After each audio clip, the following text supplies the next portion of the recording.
Welcome to Byte-Sized Tech, where we blend casual conversations with insightful discussions on the latest in technology and gadgets. Glad to be here. This week, wow, it feels like the future just keeps accelerating, doesn't it? It really does, especially around AI and identity, it seems. Totally.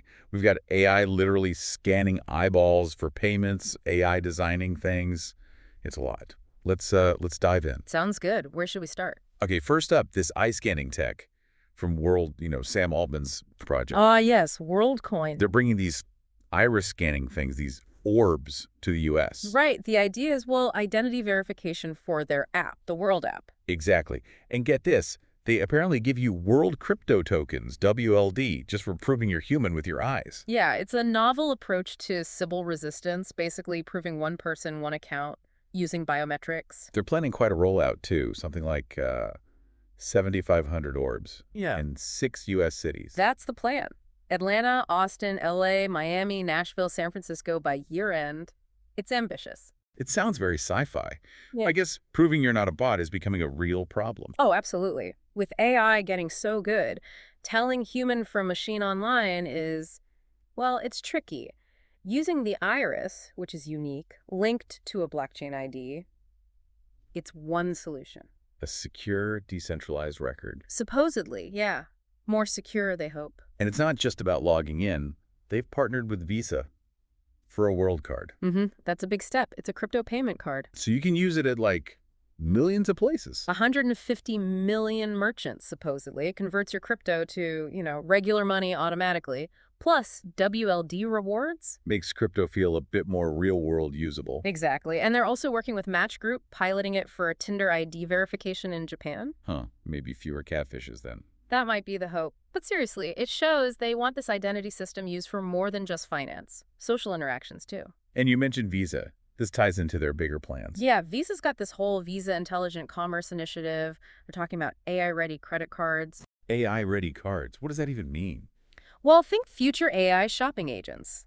Having a verified digital identity, potentially linked to your payment method, could be crucial for those kind of services. MasterCard's looking at similar stuff with Agent Pay.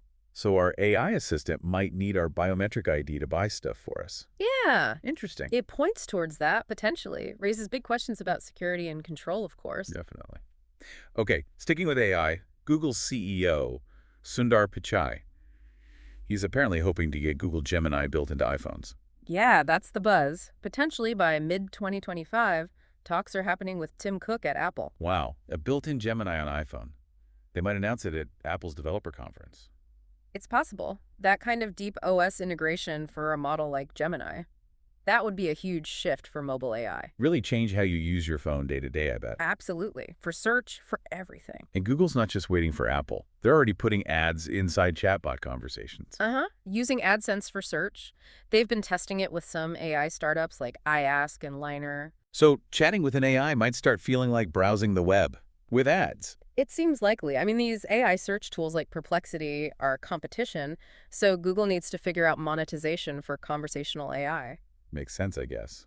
The trick is making the ads not too annoying. That's always the challenge, isn't it? We're also seeing moves on the privacy side, though. WhatsApp announced something called private processing. Oh, yeah.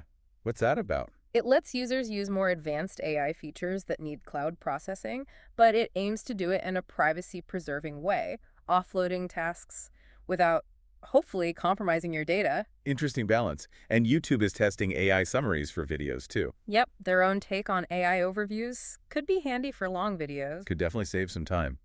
Google's also expanding its AI mode in search, right? With a pick up where you left off feature. That's right, making the AI search experience a bit more continuous. Okay, let's talk about the AI models themselves.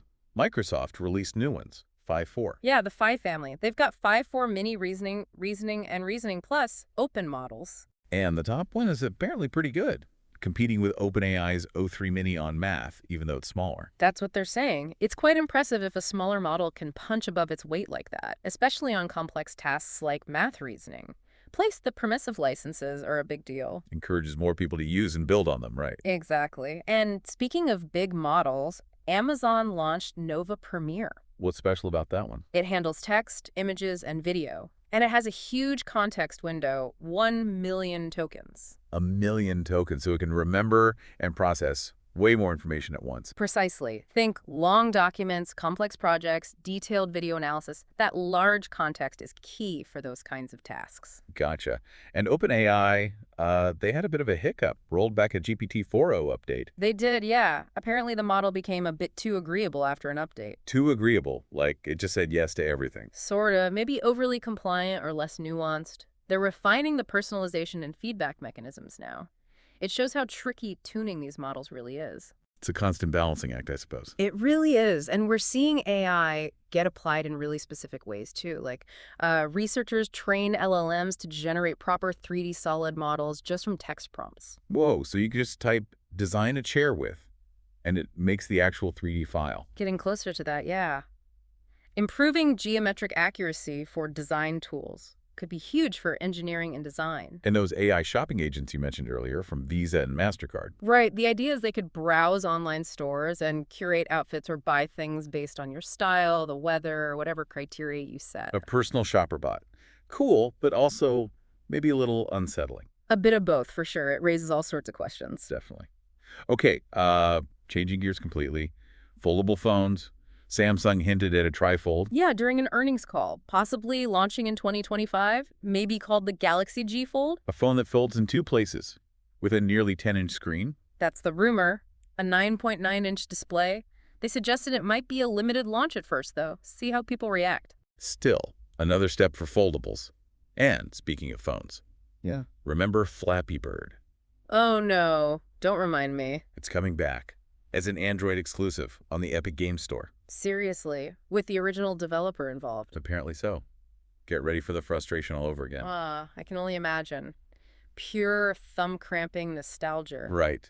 Okay, quick hits on the business side. Fivetran bought Census. Yeah, Census is a data movement platform. This lets Fivetran offer more of an end-to-end data pipeline service, moving data in and out of warehouses. Makes sense for them. And in autonomous tech. Driverless trucks are actually happening commercially. Seems so.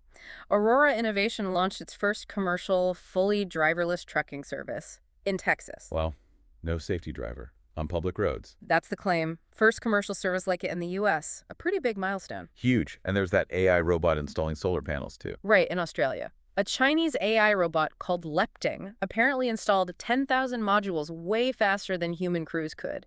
Shows the potential for AI in construction and automation. Definitely increasing efficiency there. Okay, finally, App Store legal battles continue. Apple versus Epic Games. Yep. A judge ruled Apple was in willful violation of a previous injunction about anti-competitive pricing stuff, specifically the anti-steering rules. Willful violation. That sounds serious. Does this mean Fortnite might come back to iPhones in the U.S.? It potentially opens that door again. The judge seemed pretty unhappy with how Apple implemented the previous order. So, yeah, that saga is definitely not over. Never seems to end, does it? These platform fights rarely do. It's all about control and revenue. Well, that was another packed week. From eye scans to AI designers to Flappy Bird's return, it's moving fast. It really is. The convergence of AI, identity, payments, hardware. It's reshaping things incredibly quickly. It really keeps you on your toes, doesn't it? Wonder what next week will bring. Maybe AI pets. Wouldn't surprise me at this point. Thanks for tuning in to Byte-Sized Tech. If you enjoyed this deep dive, be sure to like, comment, share, and subscribe for more insightful and entertaining tech discussions. See you next time.